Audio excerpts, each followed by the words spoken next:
Today, I am talking about all the things that I learned in our last marriage series. Now, I have to tell you, I was actually nervous to ask some of our guests some of the questions I did because I knew that I would really be challenged, and I was. A lot of implementation that needs to be happening in my own marriage with some of the things that they talked about and, quite frankly, reminded me about. We've been married almost 19 years, and when you get to that space, there are things that come up, or maybe you're in this groove that you forget to nurture the marriage, or maybe something blows up in your marriage, whether it be just what's happening right now, COVID, political tensions, whatever, and you need a restart. So these experts that I had on for the last 4 episodes, not only I felt like shared their heart and their own personal experiences, but shared some incredible advice that is really helping me. So I wanted to share those with you today. Here's some of the things that I was learning. The first thing that I asked Dr. Kelly Flanagan in our first episode of Why Marriages Thrive, I said, what is one or two things that healthy marriages always have in common? And this is what he said. He said, the thing that all healthy marriages have in common is that both partners know that they can be difficult to be with. And I thought this was so important because so many times, and we talked about this, we default to focus on the other person's faults, or things wouldn't be so bad if that person was this way or that way. And so the big part was just taking responsibility to say, you know what, I'm hard to live with too, and I have my own faults, and I have my own, shortcomings. And I know that might be hard for us to hear. Even for me, I was like, wait, I have to take responsibility? You mean it's not all Grant's fault?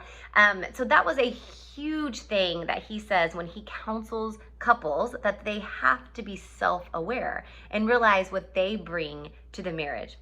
Another thing that a couple of our guests talked about is don't have unrealistic expectations. Don't expect your partner to fulfill all the things. Don't expect them to fulfill the different emotional needs that you have. A lot of people get married because they have these emotional needs, because they feel lonely, or all these different things that they expect their partner to understand and to fulfill, and it's just not fair.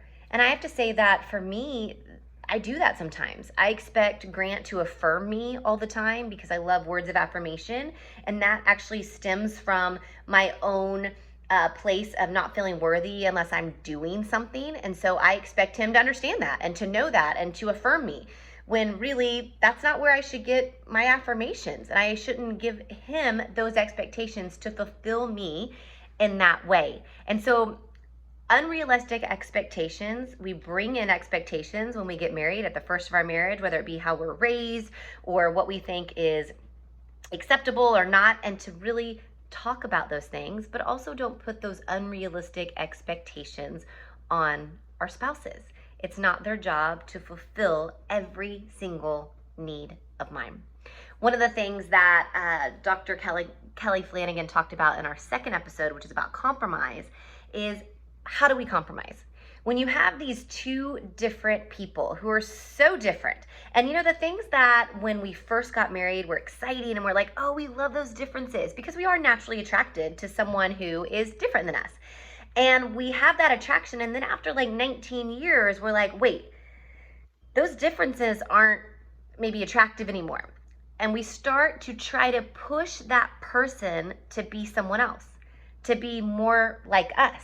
And I loved this thing that Dr. Kelly Flanagan said. He said, we start to create conflict and blaming our partners and who they are. And instead, we should be embracing who they are.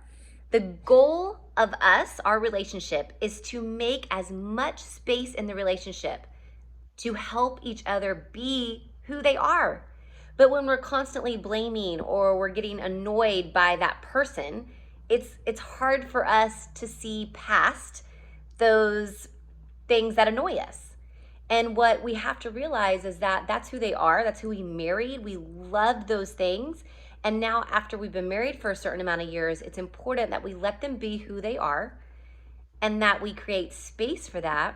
And we don't try to make them into someone else. So embracing our spouse's differences is a huge thing that we need to do. One of the things that he talked about that we can tangibly help do this and help embrace these, is make a list of all the ways that you've grown, been balanced, go out of your way to create a sense of gratitude for what they bring to your life. It's kind of like appreciating them. So physically writing that down. One of the things that I've been doing at night is I have a journal by my bed, and I just write what I appreciate about Grant. And I tell him, here are 3 things that happened today that I really appreciated you for. And it's just having this sense, instead of me saying, man, I wish you would have done this or that. Instead, it's looking at the things that he did do that were loving and kind and that I appreciated. Some of the other things that our podcast guests talked about is, instead of it being about who is right or wrong, it should be about, do you understand? And this was interesting to me because Grant and I have a different form of communication, as most probably couples, male, female.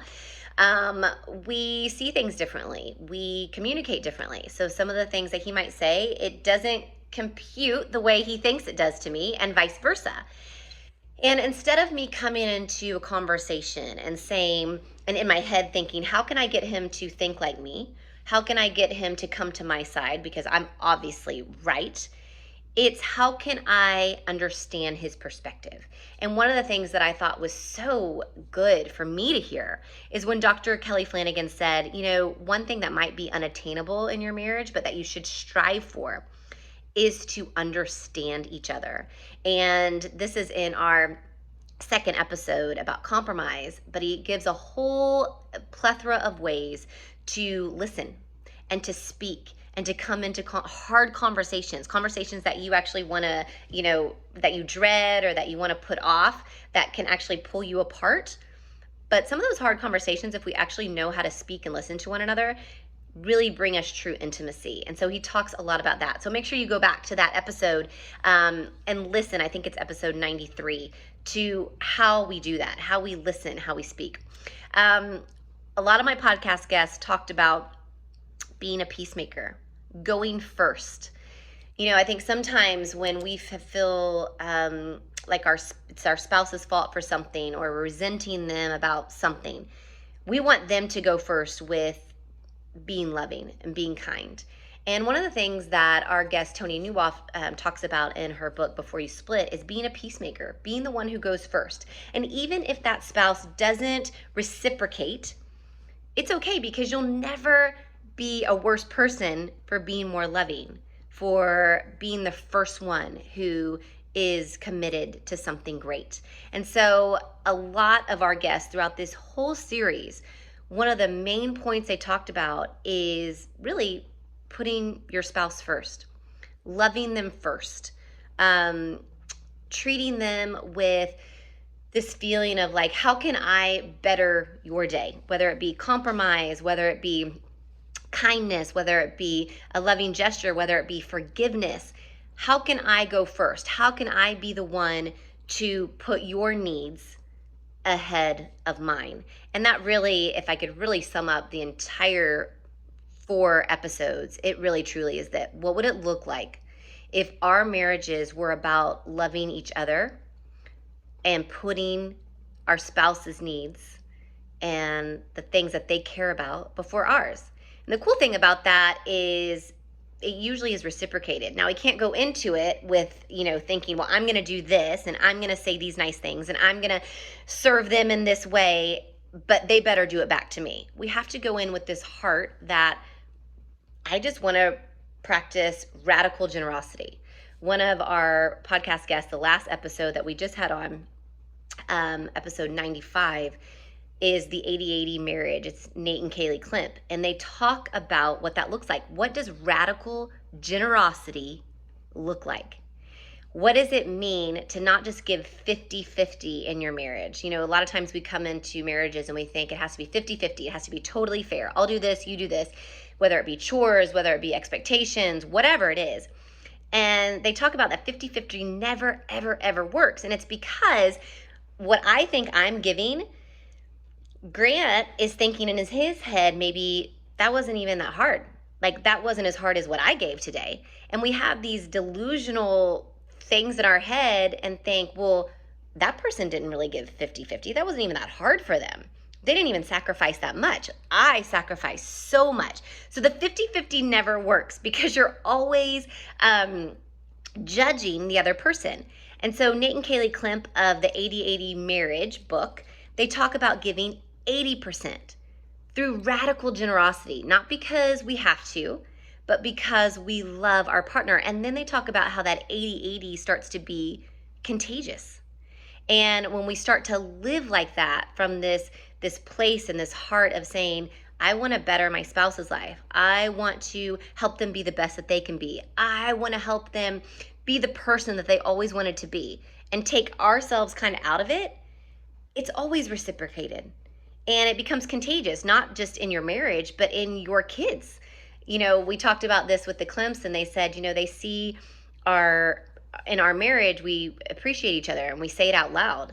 And then our kid realizes that we do that. And so then she starts to do that too. And it's this like domino effect that when we start to appreciate one another and we talk kindly to one another and we love one another before we, love ourselves, when we express this radical generosity, it becomes contagious to everyone around us. And of course, all of us want our kids to practice that in their relationships one day. And so being a model of that is pretty incredible. Some tangible things that they talked about even doing is sitting around the table. They do a check-in where they talk about each person in their family says something that they appreciate about the other. One of the things that I've been doing at night is writing down what I appreciate about Grant. Just in a journal at night, I do 5 things that I'm thankful for through the day, and then I just write down what I appreciate about Grant. And that helps me say to him, I appreciate you. I love you. I love that you did this. I love that you treated me this way. It was so kind. It was so loving. And it just helps your spouse know that you are noticing those things. If you haven't listened to the 4 episodes, I encourage you to listen, because some of the things that our authors and psychologists talked about are things that I believe will radically change your marriage. And they might just be little tweaks, like some of the things you might already be doing, you just might need to have a little bit different headspace around it and a little bit different heart space around it. I am going to be trying to do radical generosity, that I do things and I love my husband well because it's what I do. It's not because he's going to give me anything back in return. It's because I genuinely love him. And after 19 years of marriage, and you have kids and you have carpool and all those things, you have to truly make that intentional, and that can be work, but it's worth it. One of the things that I'll leave you with before, if you haven't listened to all the other episodes, one of the things I want to leave you with is very tangible advice from Dr. Kelly Flanagan. And he says, we schedule everything in our life. We schedule exercise when we're going to go to the gym. We schedule work meetings. We schedule all these things. But sometimes we just assume like our marriage is just going to automatically be awesome. We just go through the motions. We don't schedule dates or time to connect, or we don't do that. We just assume it's going to happen. It's not going to happen unless we calendar it in, unless we schedule it in. So if I can encourage you to do anything this week, maybe it's to schedule on your calendar just time to connect, just time to be with one another, and start to think of the ways that you together can commit to strengthening your marriage. And maybe that's going to counseling together. Maybe that's having regular date nights. Maybe that's talking about a really hard conversation that you don't want to talk about, but if you come together with a mutual goal and you talk about how you're going to let each other speak and listen, that you can do those things and you can do them well, and they will provide intimacy in your marriage. I hope these 4 episodes changed you like they changed me. I hope they strengthen your marriage. I hope that you can come away and say, man, that one little tidbit that Dr. Flanagan said, or that one little thing that Tony wrote in her book, or that one little mindset change of giving 80% instead of 50% that the Klimps talked about really changed our marriage. I hope and pray that for you all. Thanks for listening. Thanks for being a part of our podcast. If this has encouraged you, I'd love for you to share it. That's huge for us because I want everyone to hear some of these powerful advice and tips and foundational things that our guests talked about these last 4 weeks. Thank you guys. See you next week.